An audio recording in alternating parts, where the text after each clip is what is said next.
দীপিকা বৌমাকে নিয়ে অজয় বাবাকে ছাড়াতে যাচ্ছিলাম, না হলেও নাচতে নাচতে আসবে আর আমাদের অজয় বাবা সারা জীবন জেলেই থেকে যাবে।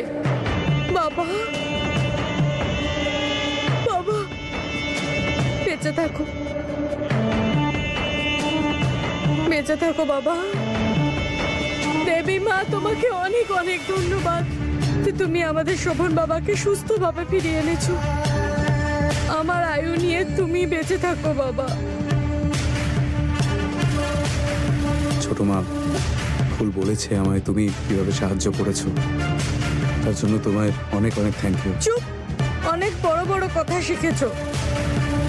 মা কখনো সাহায্য করে না বাবা, আর মা যা করে সন্তানের মঙ্গলের জন্যই করে। দীপিকা, আমায় ক্ষমা করে দিও। যখন তোমার দাদাকে প্রয়োজন ছিল তখন সে পাশে ছিল না, আর তোমায় এত কিছু সহ্য করতে হয়েছে। কোনো ব্যাপার নয় দাদা। তাছাড়া আপনারা কোথায় যাচ্ছিলেন?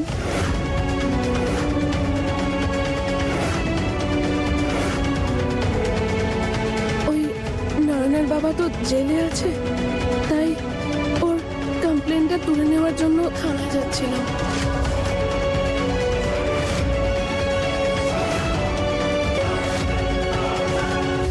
আমিও ছাড়াতে চাই না অজয় বাবাকে জেল থেকে।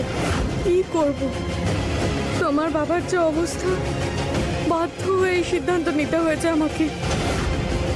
বাবা, যবে থেকে অজয় বাবা জেলে গেছে তবে থেকে তোমার বাবা অসুস্থ হয়ে পড়েছে। আরে আমি তো অজয় বাবাকে কোনোদিন ক্ষমাই করব না যে ওর জন্য ওনার শরীর এতটা খারাপ হয়ে গেছে।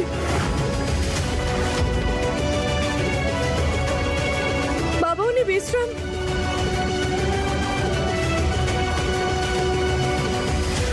শোভন, শোভন কেমন আছিস বাবা? ফুলমা ভালো আছিস? মা, আমরা ঠিক আছি, কিন্তু বাবার কি হয়েছে? বাবা বাবা ঠিক আছেন তো? শুনছো, তুমি জিজ্ঞেস করছিলে না শোভন বাবা আর ফুলমা কেমন আছে? দেখো ওরা এসে গেছে।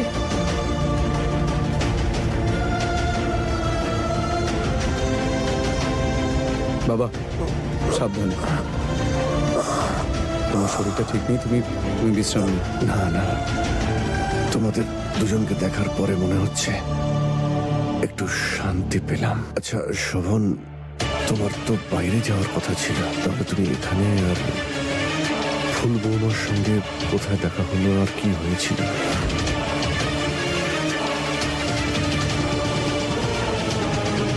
কি হলো স্যার? টায়ারটা পাংচার হয়ে গেছে।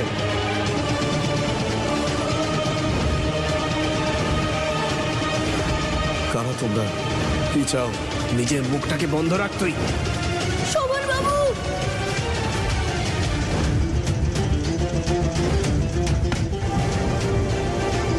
ফুল, শুনুন, আমাদের হেল্প করুন। তাড়াতাড়ি গরম জল একটা কাপড় নিয়ে এসো। আজ আমি পুরোপুরি সুস্থ আছি, এটা শুধুমাত্র ফুলের জন্য। ফুল,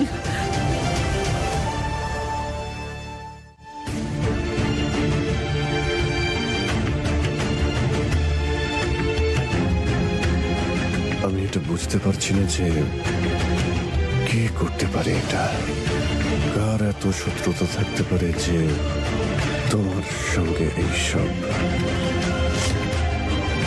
সেটা তো জানি না বাবা, কিন্তু আমি তোমায় কথা দিচ্ছি, যে এই কাজটা করুক না কেন, ওকে তার কৃতকর্মের শাস্তি তো আমি দেবই, তাও আবার নিজের হাতে।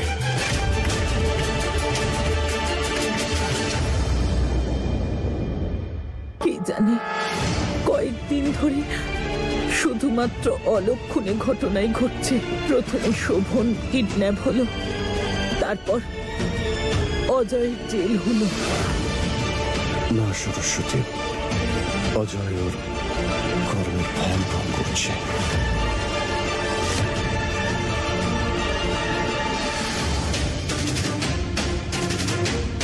ও যেখানে আছে ওর সেখানেই থাকা উচিত। তোর সঙ্গে যা হচ্ছে। বাবা, এখন আমি এসে গেছি, সব সামলে নেব।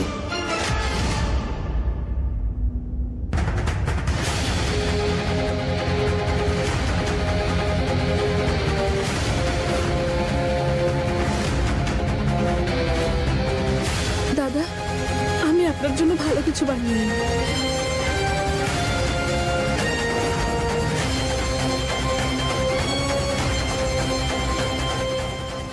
বৌমা, বৌমা, ওনার সব কথা শোনার দরকার নেই। উনি যাই বলুক না কেন, এটা তো আমাদের দায়িত্ব যে আমরা ওনার স্বাস্থ্যের খেয়াল রাখবো, তাই না বৌমা? আর ওপরওয়ালা না করুক, যদি কোনো অঘটন ঘটে তাহলে তুমি এত বড় বোঝা নিয়ে সারা জীবন কি করে কাটাবে বলো? আর তাছাড়া আমাদের বৌমার মন তো একদম মোমবাতির মতো গলে যায়, খুবই নরম, তাই না বৌমা? দেরি করাটা ঠিক হবে না বলো? এবার চলো, এখনই চলো, চলো না, এসো।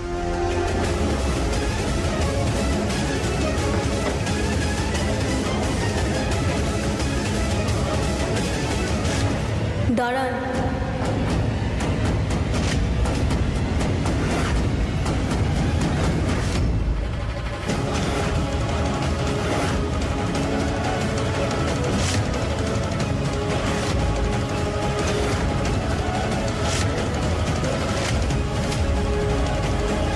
ছোট মা, আমার মনে হয় না যে এটা করার দরকার আছে।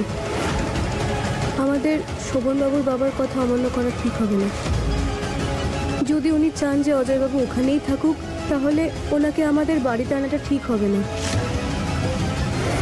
আর এমনটাও যেন না হয় যে অজয়বাবুকে দেখে ওনার শরীরটা আরো খারাপ হয়ে যায়। এটা না আমি চাইবো আর না আপনি, তাই না? বাহ বৌমা, তুমি তো একটু বেশি বুদ্ধিমতী। কখনো কখনো আমি ভাবি যে তুমি যদি এই বাড়িতে না থাকতে তাহলে না জানি কি কি হয়ে যেত। চলো দিদি ভাই। ওকে দেখে আমার সন্দেহ নয়, আমার বিশ্বাস যে আগের জন্মেও আস্ত একটা কাঁটা গাছ ছিল, যে এই জন্মে এসে আমার গায়ে বারবার কাঁটা ফুটিয়ে কষ্ট দিচ্ছে। দিদি ভাই, এই চাটা একটু অন্যরকম লাগছে না? হ্যাঁ, হয়তো চা পাতা বেশি পড়ে গেছিল। আমি পরের বার থেকে বাবার চা বানানোর সময় খেয়াল রাখবো।